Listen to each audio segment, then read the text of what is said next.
Jalan Bupati nanti menyusun surat keputusan Bupati. Tetapi saya koreksi sedikit Pak Sekda, kalau kita mengacu kepada instruksi Bappenas, itu ada ketentuan harga yang sudah disyaratkan bahwa dapat kering panen GKP di petani dengan kualitas kadar air maksimal 25%, kadar hampa maksimal 10%, itu harga di petani 6.500. Harga di gudang dengan spesifikasi yang sama itu 6.700. Itu perintah surat instruksi Bappenas. Ada yang namanya rapaksi harga. Ini pengurangan harga berdasarkan situasi kondisi. Kalau misalkan gabah mengalami kerusakan dan sebagainya, kualitas tidak baik, itu juga sudah ditentukan harganya. Misalkan gabah kering panen di luar kualitas 1, itu kadar air maksimal 25%, kadar hampa 11-15%. Lalu kita melihat hari ini kondisi panen petani kita itu hasil mutu gabahnya luar biasa. Bahkan rata-rata per karung di atas 110 sampai 120 bahkan 130 kilo per karung. Betul tidak petani? Oleh karena itu surat edarannya di gudang itu ditetapkan 6.700, sehingga di petani dapat dipastikan yang dibeli oleh tengkulak maupun masyarakat yang lain itu 6.500. Ini berdasarkan peraturan yang ada, bukan kita mengarang atau merancang harga berbeda dengan ketentuan yang diatur oleh pemerintah. Karena dengan ketentuan ini pemerintah sudah menghitung dengan para pakar dan para ahlinya. Dengan penjualan beras 12.000 saja per kilo Pak, itu sudah untung. Apalagi tadi sampai disampaikan belum, harga kita di atas 12.000 di Kolkim. Bahkan keluar itu lebih dari itu mereka jual. Apalagi alasan untuk memberikan kompensasi kepada mereka 200 rupiah, kemudian di gudang 6.500, tidak ada alasan. 6.700 di gudang, 6.500 di petani. Saya kira itu kita sepakati hari ini, kita buatkan surat, kita surati mereka. Kalau mereka tidak tertib, langkah selanjutnya kita pikirkan di kemudian hari.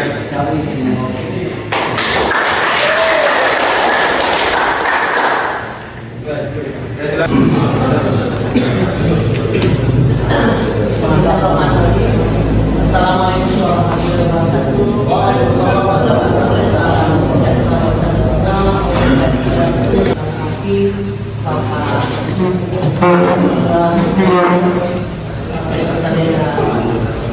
Bapak Menteri dan jajarannya, terima kasih kepada sekalian telah memfasilitasi dengan mereka dari Malaysia itu mewakili Bapak Kapolres dan luar biasa. Kami tak 3 hari 3 malam tidak pernah putus komunikasi. Begitu Pak Blok turunkan standar, ada keluar, harus ada di luar. Jadi kami 3 hari 3 malam ini tidak pernah putus setelah kali. Kemudian yang masih Bapak Ibu, jadi Kabupaten Kuala Timur ini adalah bagaimana menjadikan Kuala Timur menjadi agroindustri. Nah, kami dari tadi sudah berkomunikasi dengan teman-teman OPD dan Pak Sekda, kita sudah sepakat bahwa dalam mengambil langkah secepatnya, salah satunya adalah harus ada surat edaran yang mewajibkan kepada semua pihak dalam sesuai dengan amanah dan pada Perpres nomor 5 dan peraturan Bappenas nomor 2 tahun 2022 untuk semua baik itu pedagang, baik itu penggilingan, baik swasta maupun UMN akan harus melaksanakan pembelian sesuai dengan HPP yang telah ditetapkan oleh pemerintah 6.500. Itu yang telah kami sepakati tadi pimpinan OPD dengan Pak Sekda, dan itu sudah kami bicarakan, dan inilah solusi yang tercepat. Kemudian yang kedua, tadi Kepala Bulog sudah menyampaikan permasalahan dan kita harus maklum, karena juga kalau mereka kita paksakan, Bulog kita paksakan untuk membeli.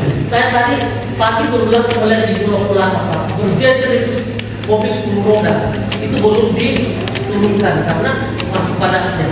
Kita yang di penggilingan-penggilingan, kita semua sudah lihat bagaimana antara penggilingan dengan pembelian kita masih banyak yang belum diturunkan. Dan itu kita harus saling memahami.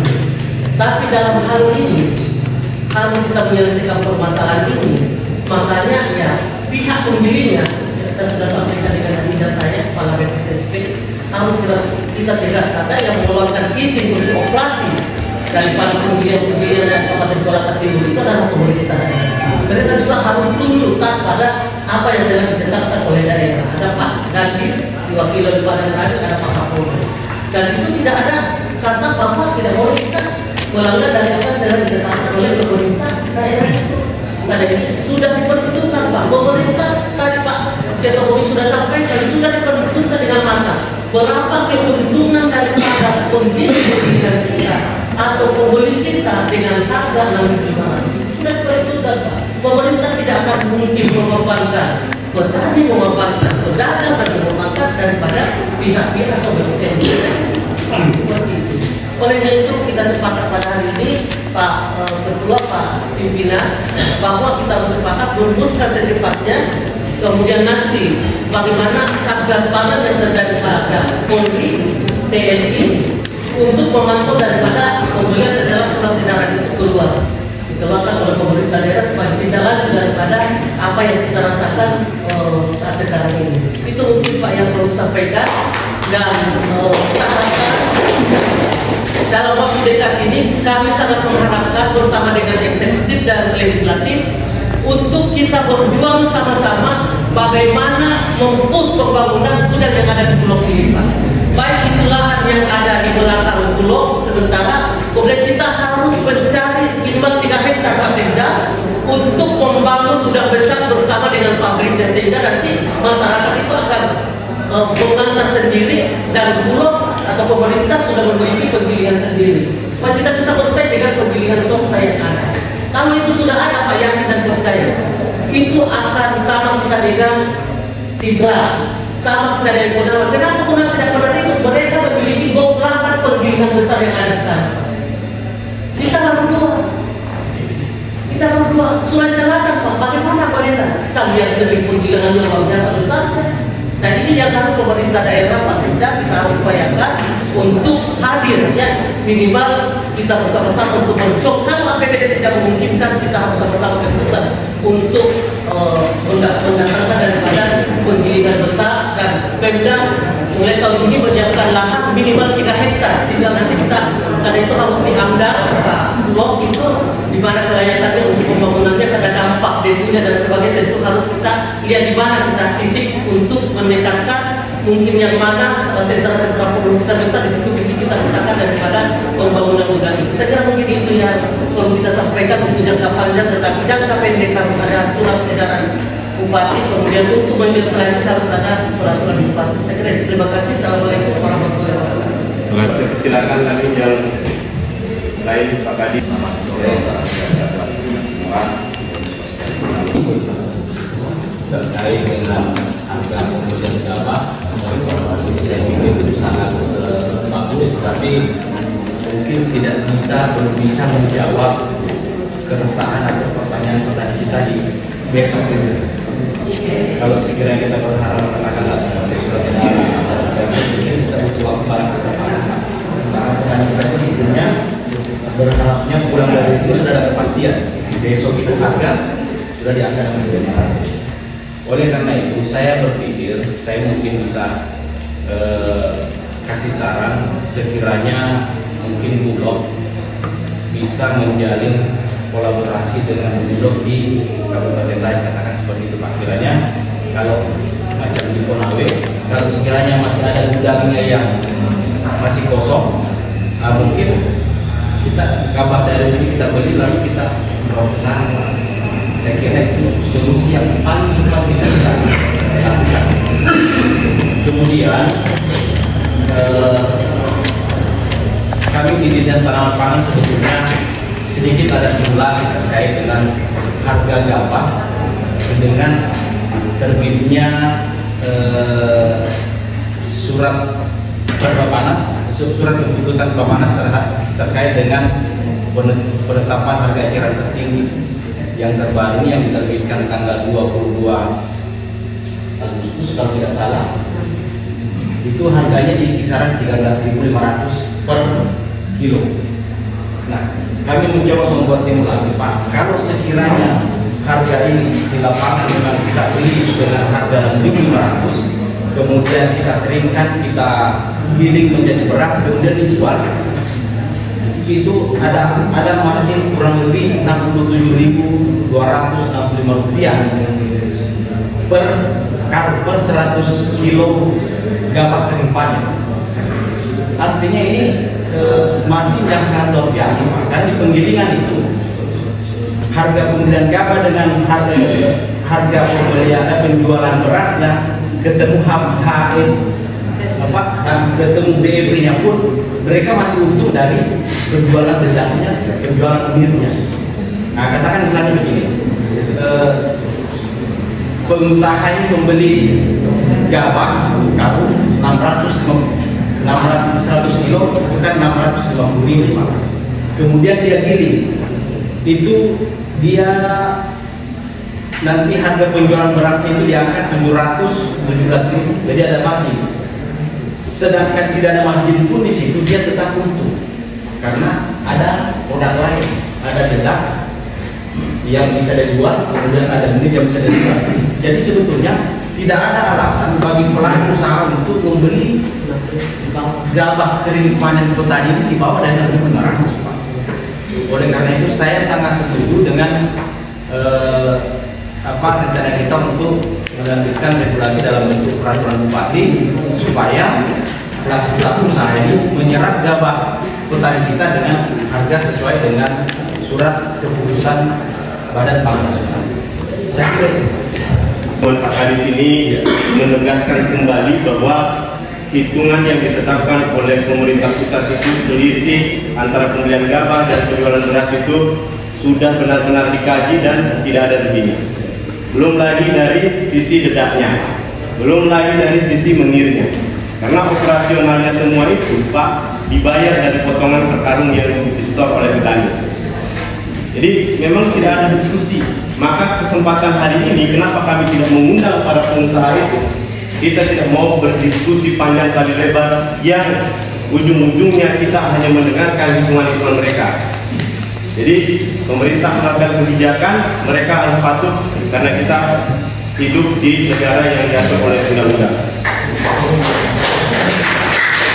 Lalu ini juga masukan yang baik Pak Kepala Bulog agar segera melakukan koordinasi lintas wilayah, karena kami mendapatkan informasi ini bisik-bisik yang sudah umum, mungkin perlu nanti didalami oleh Satgas, bahwa ada remote control dari dalam kita di sini.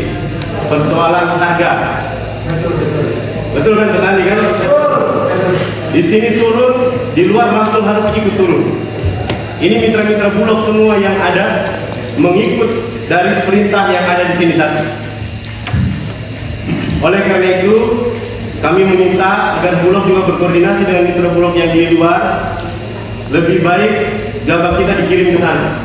Kita jangan khawatir kekurangan beras, karena kita punya stok lebih daripada cukup. Kita surplus beras dan kita bisa mendonor kepada kabupaten lain. Agar satu juga mitra-mitra Bulog dikoordinasikan, janganlah pakai cara-cara itu. Janganlah main begitu untuk mengatur atau memonopoli harga. Jangan di sini ngatur sekian, yang lain harus ikut. Ini rahasia yang sudah rahasia umum, bisik-bisik dari para pembeli. Kalau turunnya Pak satu hari bisa 300, kalau naiknya bisa 1 minggu menunggu naik 100. Jadi saya minta pemerintah siapkan regulasinya. Bulog mohon juga membangun koordinasi dengan mitra Bulog di luar daripada Palangkaraya, baik Konawe atau yang terdekat, agar pembelian gabah kita nanti bisa dikirim, tidak hanya berharap kuota yang disiapkan oleh mitra-mitra Bulog yang ada di Kolaka Timur, yang tentu tidak akan mampu memenuhi atau mengakomodir hasil panen dari para petani. Nah, sekarang berkaitan dengan surat edaran. Ini surat edaran saya kira besok pun sudah bisa keluar. Pak Sekda? Soal. Oh,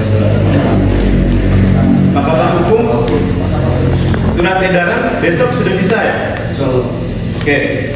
Kalau peraturan bupati butuh berapa lama prosesnya? Apakah Pak? Izin. Silakan.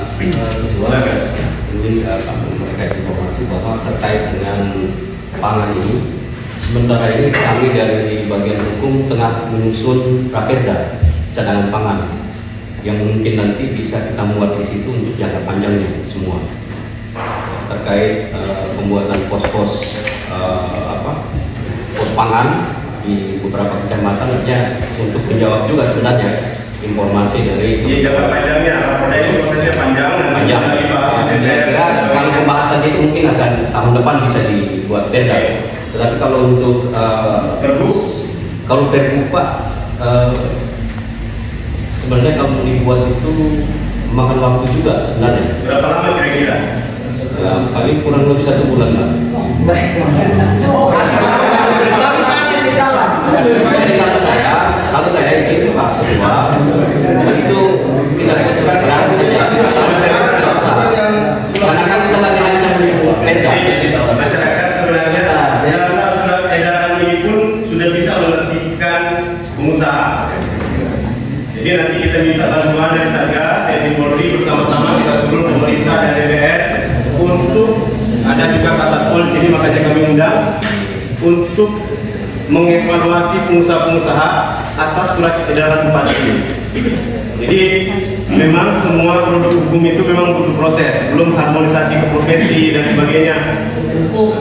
Jadi mohon dimengerti karena ada aspek yang bapak-bapak harus pahami, ada aspek yang memang bapak-bapak harus tuntut dan tekan. Jangan semua disamakan. Bapak minta nanti perda selesai 1 hari, nanti prosesnya karbitan dan sebagainya, kajiannya tidak matang dan sebagainya. Oleh karena itu kita tunggu besok. Besok sudah ada surat edaran bupati. Lusa kita turun bersama-sama untuk memastikan ketertiban di lapangan. Setuju ya? Sudah ada lagi Pak Sekda mungkin Pak mau silakan. Mungkin kami ingin kejelasan yang mau diterjemahkan ke dalam bentuk surat edaran ini, apakah Inpres nomor 6 itu atau surat keputusan Bappenas. Karena kalau keputusan Bappenas itu Pak ada refaksi di situ, ada variasi harga. Mulai dari 6.500, 6.300, 6.200 ke bawah itu ada Pak. Nah yang mau diperjelasin yang mana kita mau jadikan rujukan ini? Kalau saya usul ya, ini kita konkret saja langsung. Kita harus pakai surat keputusan Kepala Badan Pangan Nasional karena kita harus fair juga. Pengusaha tidak mungkin membeli gabah petani yang kondisinya rusak, kita wajibkan beli 6.700 di penggilingan atau 6.500. Rapaksi itu sudah diatur spesifikasinya. Kalau dia kadar kampanye maksimal 10%, kalau kita hitung 10% ya, 1 karung gabah petani hari ini beratnya anggaplah 110 kilo. Berarti kadar kosong setelah disaring dan sebagainya itu 11 kilo. Masuk akal tidak kalau kondisi bagus dia sampahnya atau kosongnya sampai 11 kilo? Kan tidak. Kita sekarang rata-rata 3 sampai maksimal 4 atau 5 kilo hari ini. Oleh karena itu dengan maksimal 10% saja itu masih dibeli di harga Rp6.075. Itu masih dimungkinkan. Jadi agar kita fair juga dengan pengusaha, kita tidak mematok tanpa syarat dan sebagainya, maka saya sarankan untuk menggunakan surat edaran dari Bappenas. Sepakat ya? Sepakat Pak ya? Gimana? Maka harus fair juga, nggak bisa juga kan?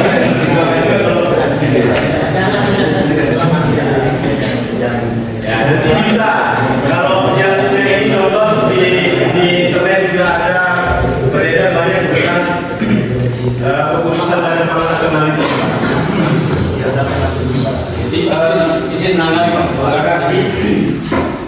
Mungkin kita bicara terkait dengan kondisi di lapangan. Kita apresiasi apa yang menjadi usaha dari teman-teman dulu, kawan-kawan dari DPR dan kepala pertanian, tanaman pangan, kawan-kawan Polri, TNI. Jadi sekarang ini Pak ada persoalan besar bahwa proses panen ini terhenti. Ini harus dipahami Pak. Proses panen terhenti. RMU sekarang pakai posisi combine banyak yang tidak aktivitas dengan alasan, dengan pertimbangan gudang tidak membeli selama 3 hari. Ini kan jadi persoalan, ya kan? Nah, jadi posisi padi kita Pak, padi hari ini sudah kuning. Kalau bertahan lagi 2 atau 3 hari Pak, hanya rugi Pak. Bukan kita di sini. Nah, sekarang ini kalau kita bicara gabah kering panen. Tapi kalau cuaca panas segini Pak, bukan gabah kering panen lagi, gabah kering diri. Jadi seolah-olah ada modus dari pihak pedagang, tunggu kering betul lah itu baru dia limbah, tunggu tua betul baru dia panen. Nah sekarang persoalan ini kan jadi masalah Pak. Persoalan jangka panjang yang disampaikan oleh Kabak Hukum, Bapak nggak usah bicara terkait dengan posisi persiapan buka loket dan lain sebagainya. Yang jadi persoalan sekarang Kabak Hukum dengan Pak Sekda harus menekan itu terkait dengan kondisi pedagang-pedagang yang tidak membeli Pak. Karena coba tanya teman-teman petani tahun lalu. Tahun lalu cuma tidak ada yang begini Pak. Coba tanya Pak. Dari Muhammadiyah sampai Moe sana Pak. Apakah gudang kemarin itu tidak melakukan pembelian? Nah yang tahun lalu Pak, mohon maaf Pak Teddy Polri, tahun lalu itu Pak, panennya serempak Pak. Serempak Pak, dari ujung Loa sampai ujung Moe. Sekarang tidak Pak, Bapak lihat di sini masih hijau Pak. Rara masih hijau. Atula sekarang masih hijau. Artinya panennya tidak serentak. Terus apa alasannya ini? Gudang-gudang ini tidak membeli. Kalau dia bilang alasannya kata inilah tugas Teddy Polri, teman-teman DPR, investigasi gudang-gudang. Kan aneh Pak, tahun lalu itu panen serentak tiba-tiba mereka membeli rame-rame. Sekarang mereka tiba-tiba membuat skema seolah-olah gudang. Kan kita butuh estimasi nih Pak. Nah makanya saya minta Teddy Polri Pak, dengan mohon ada impres presiden, ada dasar hukum. Kita melakukan perjuangan hak petani Pak. Karena petani yang paling berat di sini Pak. Dia membiayai semua produksi, mulai dari racun, pupuk, biaya pengolahan dia semua. Tapi keringat petani ini dinikmati oleh teman-teman pedagang. Tidak usah kita bicara terkait dengan menir dan sebagainya Pak Kadis. Tidak usah bahas itu. Karena yang jelas beras itu klasifikasinya sudah jelas. Mulai beras kepala sampai beras biasa. Harganya juga Pak, Bapak kan kita beli beras semua Pak. Istri saya beli beras juga. Mana beras Pak? Tidak ada murah. Yang murah itu harga berapa? Makanya saya minta ini teman-teman hari ini hadir, kita butuh solusi Pak. Kita butuh solusi hari ini. Terima kasih Pak Ketua DPR yang fasilitasnya ini, RDP ini. Tapi kita butuh yang konkret. Jadi kalau ada surat edaran, pengawalannya bagaimana surat edaran ini? Jangan sampai buat surat edaran tapi tidak impact. Tetap saja kondisinya kita sudah menjual. Solusi sekarang Pak kita butuhkan Pak. Bagaimana petani bisa panen seperti biasa. Itu saja. Pak Teddy Polri mohon disidak untuk teman-teman pedagang. Tahun lalu itu serempak, sekarang tidak serempak. Ini jadi catatan. Coba tanya, silakan teman-teman petani. Kemarin serempak ya? Sekarang serempak. Tapi tidak ada yang alasannya atensi juga dari teman-teman. Pak Kabulu Raya, saya minta Bapak jangan bicara lagi kita kekurangan gudang dan sebagainya. Itu tupoksi Bapak Pak, tupoksi Bapak untuk menyiapkan itu. Jadi harapan saya jangan ini kita tiap panen kita itu sudah tekar gara-gara ini Pak. Kasihan petani, kita ini petani semua di sini. Mahal harga racun. Saya tidak tahu kalau di Konawe akan mengolah seperti kita mengolah dengan betul-betul biaya produksi tinggi di sini Pak. Makanya saya dibandingkan saja produksi panen Nabumi dengan kabupaten dengan kecamatan lain, silakan dibandingkan Pak. Itu membuktikan daya produksi kita lebih besar. Kalau mereka mumpuk 2 kali tiap kali, mungkin kita 6 kali.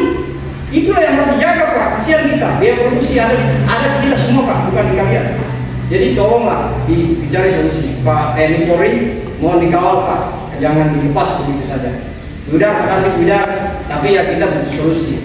Pak Sekda, kita butuh solusi Pak untuk pengawalan terkait dengan kalau memang surat edaran, harapannya surat edaran itu ada impact ke tingkat lapangan.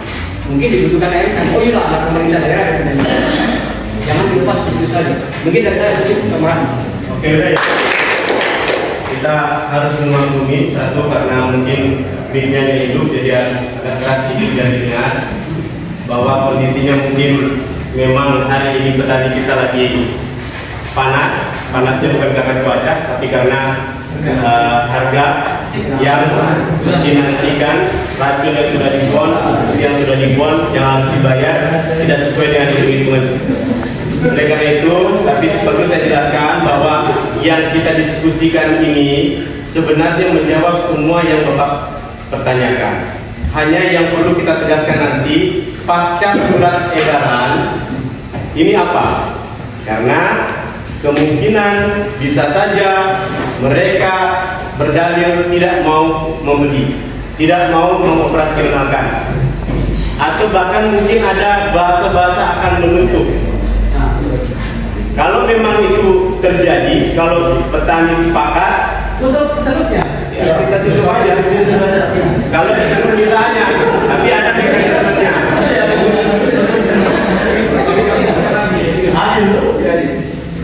Silakan Pak Kadis tanggapan untuk pasca surat edaran ini, ketika ada hal-hal yang kita khawatirkan terjadi, sedikit pencerahan.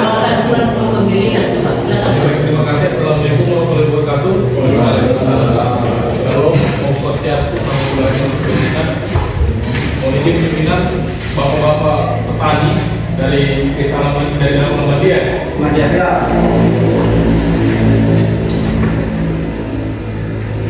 Proses perizinan pembimbingan padi kami yang terbitkan berdasarkan permohonan yang dilakukan oleh pelaku usaha. Di dalam perjalanannya ada pengawasan yang dilakukan. Mungkin ini bisa menjadi bagian nanti dalam rangka untuk memastikan harga itu tetap di 6.500. Ini opsi pertama.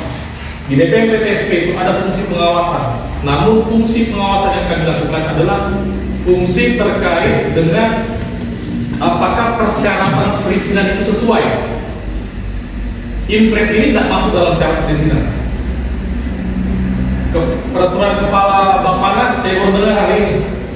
Namun pengawasan itu bisa kita lakukan ketika sudah diregulasikan oleh daerah. Mohon maaf saya sampaikan Pak, di forum ini surat edaran itu bukan produk hukum Pak. Hari ini izin pembuat paket tergantung pemilihannya. Yang kita butuh adalah produk hukum. Nah, ketika produk hukum itu hadir, kami pikirkan, biarkan kami berpikir Pak, bapak-bapak sudah bayar pajak atau bayar kayu. Kami pikirkan bagaimana caranya supaya produk hukum yang dikeluarkan oleh pemerintah daerah itu bisa masuk dalam muatan kekuasaan kami. Nanti bersama-sama dengan teman-teman TNI Polri, bersama dengan DPR, kita akan turun langsung untuk memastikan harga sesuai dengan standar. Nah, yang perlu Bapak Ibu paham, ini sekali lagi pimpinan, petani di dalamnya ada tengkulak, kemudian penggilingan padi, pedagang, kemudian penerima manfaat. Ini adalah satu ekosistem di dalamnya. Memang kita bisa hindari mekanisme pasar, tidak bisa kita hindari mekanisme pasar. Saya pikir ini pelajaran yang sering terdapat waktu sekolah dulu. Ketika harga bahan baku besar di lapangan, harga akan turun. Nah, tidak mungkin kita berharap Bulog setiap hari untuk terus-menerus membeli gabah. Bulog hadir ini untuk menstabilkan harga, untuk membuat patrol ukuran harga supaya swasta itu bisa membeli. Kan begitu? Kita bikin kebijakan, izin Pak, ketika misalnya ada keputusan bupati terkait dengan penetapan harga menurut impres atau menurut dengan Bappenas tadi, PTSP bisa menggunakan hal tersebut untuk menjadi bahan pengawasan. Karena memang dalam ketentuannya seluruh online single submission tidak boleh bertentangan dengan ketentuan peraturan perundang-undangan yang berlaku. Keputusan bupati juga itu adalah ketentuan perundang-undangan. Mungkin saya koreksi Pak Kapak kalau misalnya saya salah. Tapi setahu saya impres pun juga itu bukan produk hukum. Impres itu surat dalam rangka mempertegas kebijakan Pak Presiden terkait dengan harga HPP, harga pembelian pemerintah, tanda kutip. Pak Kadis, Bapak kan bicara produk hukum. Sebentar dulu. Ya, dulu. Jadi Kita bicara produk hukum, tapi kan sekarang ada HPP Pak. Kita pahami HPP ditentukan untuk mengontrol. betul. Bagaimana kita meyakini bahwa HPP bukan produk hukum? Saya minta, kalau tidak dapat nggak usah. Belum saya bicara. Oleh Selesaikan satu-satu bicara, pakai etika. oleh itu kita buat satu keputusan bupati Pak, bisa kita buat Pak. Nah ini menjadi dasar PTSP Pak untuk turun melakukan pengawasan terkait dengan harga. Kalau perlu Pak, ternyata ada pelanggaran harga, itu bisa cabut di sana. Kalau bisa seperti itu. Namun memang harus ada pijakannya, harus ada pijakan dasar kita untuk melakukan hal tersebut.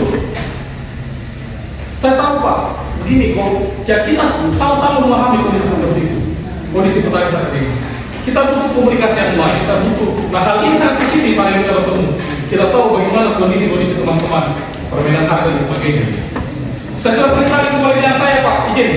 Besok Pak, sebelum kita kami sudah turun Pak besok untuk memastikan 2 pengisian padi besar itu buka kembali dia punya gudang bisa ditutup. Besok Pak, ini 2 pengisian mesin dan saudara saya. Saya akan turun langsung untuk mengetahui juga apa alasan mereka. Kalau ternyata ada perbedaan dalam situ, ya kita buka Pak. Ini apa? Sama-sama kita daerah. Kalau ternyata ada permainan ada mafia di dalam daerah kita, pasti kita sama-sama. Tetapi kita harus sama-sama sinergi. Nah sekarang ketika PTSP akan melakukan langkah-langkah terkait dengan penegasan terkait hal tersebut, ya kita berbarengan semua, tim. Kalau perlu izin Sekda Satgas kita buat untuk menjawab tadi, menjawab persoalan teman-teman petani. Itu poin pertama, izin Pak Ketua. Poin kedua jangka panjang. Ini sedikit kita bahas jangka panjang, supaya Pak dari luar jangan sampai kita tidak tahu lusa atau 2 minggu kemudian, 3 minggu kemudian dirubah lagi. Kita butuh paten Pak. Saya sangat sependapat dengan apa yang disampaikan oleh Pak Ketua Pemerintah, dan hal ini sudah lama kami diskusikan Pak terkait dengan penggilingan padi pemerintah. Mohon maaf ya, mohon maaf. Penggilingan padi pemerintah akan sangat mudah kita intervensi karena di bawah pemerintah daerah.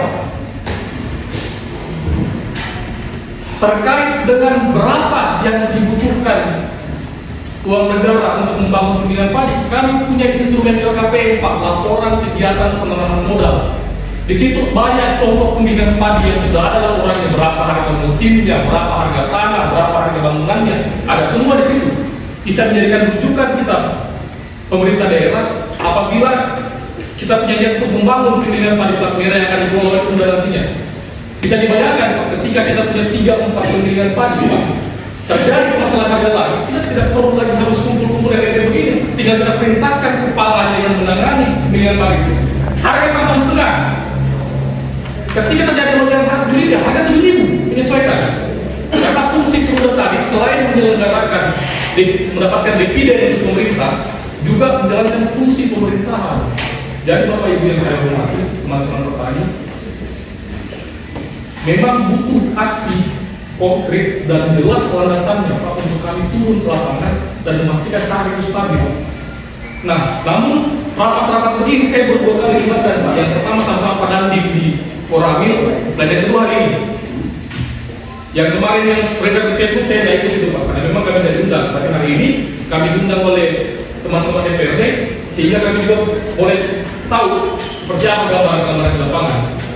Mohon izin Pak Sekda, besok pagi jam 9 kami turun langsung Pak, kedua pilihan kami Wahyu Nisa Marahim Mawar. Karena setahu saya ini dua yang cuma dua itu yang isinya sampai ke izin lingkungan. Jadi Pak Presiden, setelah kami perhatikan data OSS Pak, di sini ternyata ada 43 penggilingan yang ada di Jawa Timur. Namun yang memiliki izin lingkungan cuma 2, Haji Mawar sama Wahyudi. Itu yang izin lingkungan, itu Pak Presiden. Ya bisa saja ternyata dengan menggunakan isu lingkungan tadi, karena bersama masyarakat kita bisa press mereka di situ yang 42 tadi. Di situ celah kita masuk. Namun intinya teman-teman petani tetap jaga produktivitas. Kami pemerintah sebisa mungkin berupaya bagaimana kepentingan Bapak Ibu sekalian. Kesimpulannya Pak Sekda, besok kami turun untuk mengecek dua kepentingan hadir tadi. Hadis, bisa sampaikan teman-teman petani juga masyarakat, kita ini semua yang hadir di sini niat kita sama, semata-mata perjuangan untuk petani.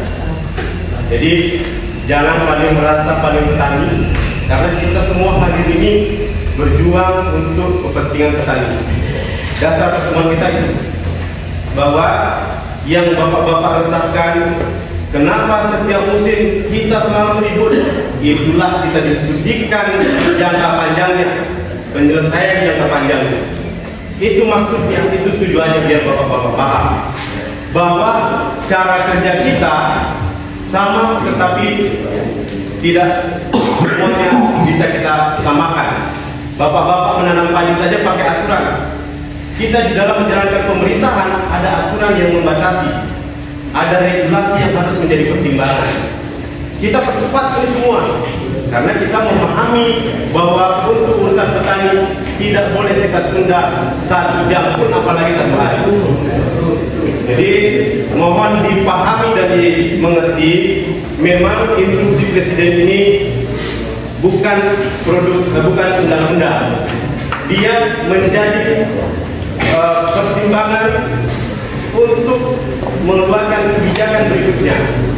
Kalau memang tadi disampaikan bahwa untuk menegakkan peraturan dalam konteks hal ini adalah mencabut izin, perlu SK Bupati, maka ada poin tambahan yang harus kita sepakati pada pertemuan ini. Yang tadi pertama surat edaran kita sepakati besok sudah keluar. SK Bupati, saya kira ini SK Bupati tidak terlalu lama Pak, karena berdasarkan keputusan Bupati tidak perlu lagi harmonisasi sampai ke provinsi, dan ini pun tidak bisa kita tunda terlalu lama. Ini ada Pak Sekda, ada Kabak Hukum dan sebagainya. Kira-kira untuk draft SK Bupati dan ditandatangani Bupati bisa efektif sebagai jaga-jaga. Kalau surat edaran ini tidak ditaati, tidak dilaksanakan oleh pengusaha, maka PTSP bertindak berdasarkan SK Bupati. Nah, kira-kira berapa lama kita bisa tunggu, masyarakat bisa menunggu SK Bupati ini? Jadi Pak Gubernur, terkait dengan produk hukum itu tidak serta-merta begitu kita bicarakan hari ini langsung jadi, apalagi keputusan Bupati Pak. Dia karena masuk produk hukum yang kemudian itu ada pas kita kajiannya juga dulu, baik dari lintas OPD seperti PTSP, pangan dan sebagainya yang terkait dengan urusan yang akan kita bahas. Oke, ya. Kira-kira karena kita hadir semua ini, dasar kajiannya sudah disampaikan juga semua, tinggal dituangkan dan sebagainya. Kira-kira butuh berapa lama? Kita paham bahwa ini butuh waktu. Butuh berapa lama untuk SK Bupati? Insya Allah 1 minggu Pak. 1 minggu. Nah, dan kemudian izin Pak Ketua, kalau produk hukum di tingkatan seperti peraturan Bupati dan SK Bupati dan surat edaran memang tidak bisa kita mempres melalui ada aturan sanksi pidananya atau apapun juga. Itu yang akan terkendala kita menerapkannya.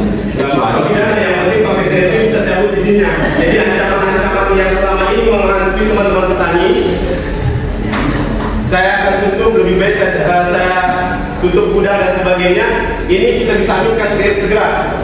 Biar tidak, saya kira petani juga sepakat, walaupun dia tidak kirim ke sana gabahnya, dibeli murah sekalian aja, tutup aja sekalian di situ biar jangan permainkan terus-terusan. Saya kira petani sabar menunggu itu. Pembentukan Satgas. Saya minta Pak Sekda juga memfasilitasi agar ini bisa mengawal. Sudah ada, tinggal dimaksimalkan. Oke, berarti sudah clear 3 poin itu. Silakan Pak. Jalannya pedagang mereka untung, jual semua maunya. Apa peran negara di sini? Makanya negara harus hadir. Itu yang kita tuntut Pak. Iya, makanya ini proses yang kita diskusikan ini adalah apa yang Bapak harapkan. Kita hadir, kita turun, regulasinya jelas, dasar hukumnya jelas. HPP itu Pak mengatur pembelian bulog sebagai bawahan daripada 1/2 infrastruktur ini, inilah yang diatur oleh instruksi Presiden. Instruksi Presiden itu menjadi trigger untuk pemerintah daerah mengeluarkan produk perundang-undangan. Inilah dasar untuk menegakkan aturan. Begitu Pak, biar Bapak paham. Makanya ini kita jelaskan. Kalau Bapak seperti itu, kita muter-muter itu sudah mau sampai di sini. Bapak ajak lagi berpikir. Kita tunggu saja besok, kita laksanakan surat edaran itu, kita minta pemerintah untuk membagikan kepada seluruh pengusaha. Kita DPR, kita awasi proses ini bersama dengan masyarakat. Kami ini wakil dari masyarakat menyuarakan apa yang menjadi keresahan Bapak-bapak. Yang kedua adalah SK Bupati sebagai dasar hukum. Kalau yang dikhawatirkan petani, misalkan ini dia tutup, kita tidak bisa serta-merta Pak mencabut langsung izinnya, karena ada proses perizinan itu. Semua warga negara juga diberikan hak berusaha oleh undang-undang. Jadi tidak serta-merta ujuk-ujuk Pak saya tidak nyaman dengan dia beli segini, cabut aja izinnya. Tidak bisa, ada peraturan yang harus dibuat. Arahnya ke sana juga mencabut izin, yaitu keputusan Bupati, SK Bupati nanti. Dan itu dasar SK Bupati, PTSP yang mengeluarkan izin bisa mengevaluasi izin yang diberikan. Mensejahterakan tidak ini, karena tujuan daripada izin usaha itu adalah untuk kesejahteraan bersama berdasarkan pasal 33 Undang-Undang 1945 itu. Oke? Biar kita tidak muter-muter ini. Setuju tidak? Setuju. Setuju ya? Lanjut. Biar kita lanjut. Kita butuh tidak siap, kita paham. Kita ini fungsi banyak sudah ulang balik kita. Tapi tidak ada impact dan pengawalan. Makanya ini SK Bupati. Ngapain buat surat edaran kalau tidak ditindaklanjuti? Kan itu Pak. Ini Pak, Bapak jangan khawatir dulu Pak. Kita produk dulu, terus kemudian nanti kalau impactnya tidak ada, baru Bapak lagi datang ke sini kalau nanti tidak ada. Kita buat dulu produknya Pak. Tidak ada Pak. Iya, seperti itu. Sudah sabar. Bapak tanam padi saja, tidak langsung besok Bapak panen. Bapak tanam padi itu berproses Pak. Terima kasih Pak. Jadi yang memang kita terapkan untuk mengawal keputusan kita, sehingga semua tertib dan taat menjalankan keputusan yang kita sepakati hari ini. Silakan Pak Kepala Bulog. Baik, terima kasih. Izin Pak Sekda, pada dasarnya kami Bulog support dan berpihak karena memang yang kami harapkan ke depan jangka panjangnya adalah persoalan ini akan terus berlaku setiap kedepannya. Dan saya terus Pak, saya sudah tugas di 28 kabupaten kota. Saya pernah tugas di Sidrap, Wajo, Sengkang, Bode. Kenapa di selatan itu harga gabah tidak turun? Karena sarana prasarana pasca panen mendukung Pak. Kalau kami di sini di Sulawesi Tenggara, khususnya Kolaka Timur, sarana prasarana pasca panen itu hanya 2 yang besar Pak, sehingga tidak dapat menampung produksi semua hasil pertanian. Untuk itu Pak Sekda izin, kami 3 minggu yang lalu sudah menyurat ke pemerintah daerah, kalau bisa kami dihibahkan tanah Pak. Kami bisa dihibahkan tanah untuk perluasan gudang, itu yang pertama. Terus yang kedua mungkin juga ingin saya sampaikan kepada pemerintah daerah dan DPRD bahwa di tahun 2026 ada program Bapak Presiden Republik Indonesia tentang perluasan gudang Bulog dan pembuatan RMPP. Harapannya adalah supaya ke depan ini kita tidak berpangku tangan lagi kepada pengusaha penggilingan. Pemerintah hadir untuk membeli gabah petani dan mengolah gabah itu. Pemerintah yang mengolah dan menyimpannya. Hanya memang sekarang itu hanya ada 100 unit untuk 514 kabupaten kota Pak. 100 unit di 514 kabupaten kota seluruh Indonesia. Untuk itu saya sangat berharap ada upaya dari pemerintah daerah untuk dapat mungkin menstimulus atau memberikan instrumen terhadap produksi yang ada di Kabupaten Kolaka Timur, sehingga itu bisa jadi kajian untuk pemerintah pusat untuk menempatkan satu MRMP yang ada di Kolaka Timur. Kalau misalkan ada MRMP di pemerintah, saya yakin ini tidak akan terulang lagi karena pemerintah sudah punya MRNP untuk menyerap hasil pertanian dengan harga APB dan mengolahnya. Kita tidak berpangkutan lagi ke swasta. Untuk itu saya harapkan karena ini kuotanya hanya 100, saya ingin dibuatkan kajian ditujukan kepada Bulog, nanti kami yang teruskan ke Kementerian Teknis seperti itu. Karena ini kuotanya hanya 100 dan berebut 514 kabupaten kota. Saya pikir Kolaka Timur ini adalah sentra produksi terbesar di Sulawesi Tenggara. Kenapa saya bilang seperti itu? Karena walaupun luasan sawah di Konawe itu lebih luas, tapi produktivitas lebih tinggi Kolaka Timur, Pak. Sehingga secara populasi produksi itu lebih besar daripada Konawe. Untuk itu mungkin bisa dipertimbangkan ada nanti rencana khusus dari Dinas Teknis untuk memberikan semacam berapa produksi dan berapa luasan gudang yang kita punya, sehingga mungkin di Kolaka Timur ini bisa ditambahkan. Kalau kami dari Bulog sudah mengajukan secara internal, Pak, kami sudah mengajukan secara internal, tetapi akan lebih konkret lagi ketika didukung atau disokong oleh pemerintah daerah, Pak. Karena ini saya bilang anggarannya cukup besar dan kapasitas MRNP ini 2 kali lipat lebih besar dari penggilingan yang ada di ladang ini yang 2, Pak. Karena saya dengar dryernya bisa menampung sampai 500 ton. Kalau 500 ton ini ada di Kolaka Timur, Pak, dan Gold bisa dibuat di sini, saya yakin harga gabah tidak akan tergoncang lagi seperti ini. Tapi ini untuk jangka panjangnya, Pak. Tapi kalau kita tidak tindak lanjuti, peluang ini akan menurut saya akan sia-sia karena program ini hanya ada di tahun depan, di awal tahun 2026.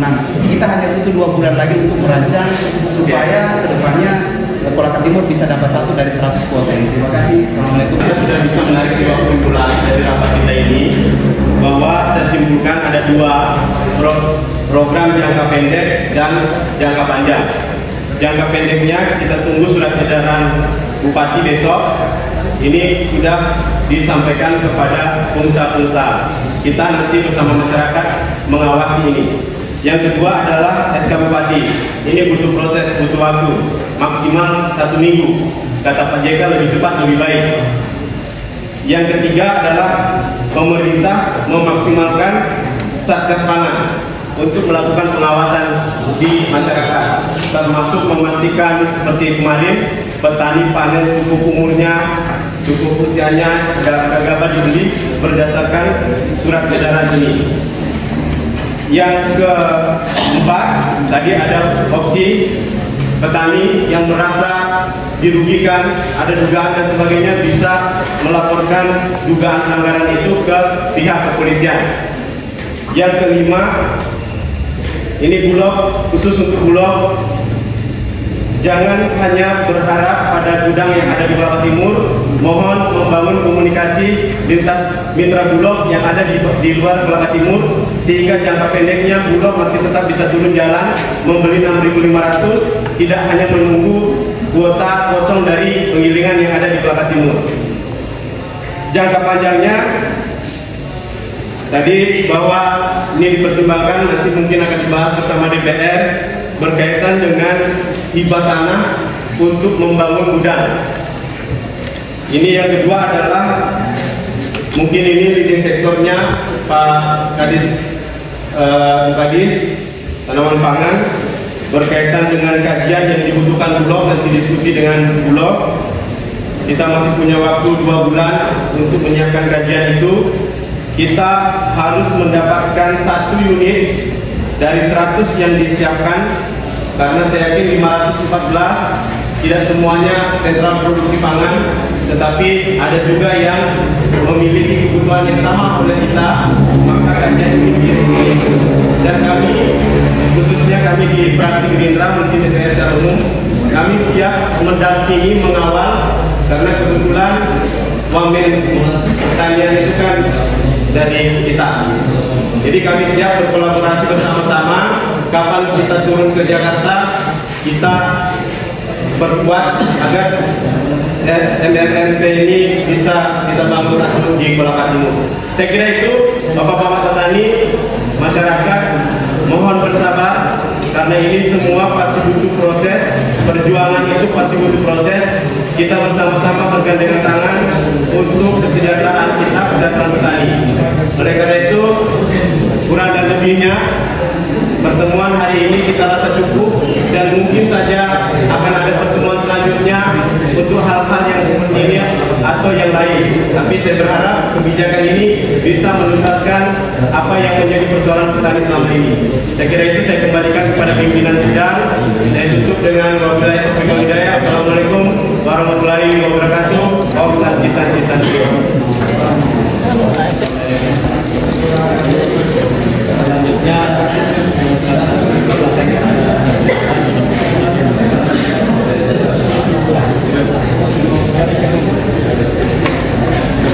saya rasa teman-teman sudah pada paham apa yang tadi disampaikan oleh Komisi 1 terkait masalah jangka pemerintah harus menerbitkan surat edaran. Kemudian teman-teman dari instansi terkait kalau bisa kita bersama-sama turun besok ya. Kemudian jangka panjangnya tadi permintaan blok kalau bisa penambahan kendaraan, sekaligus kalau bisa ini paket lokasinya kalau bisa pengalihan fasilitasi. Baik, saya rasa cukup sekian. Saya ucapkan banyak terima kasih kepada bapak-bapak ibu sekalian atas kehadirannya. Kami akhiri